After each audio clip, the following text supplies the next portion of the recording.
Hello guys, in this video I'm going to show you how you can restore your data if you had already a profile on the period tracker but you got a new phone or you installed it on another device.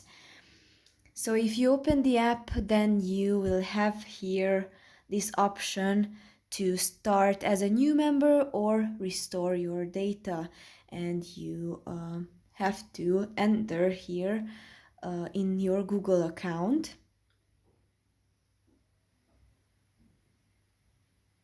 and it found it, and I have to synchronize my data. You just have to tap on that blue button. And that's all. That's pretty much for this video. I hope it was helpful for you. If it was, please consider subscribing and see you in the next one.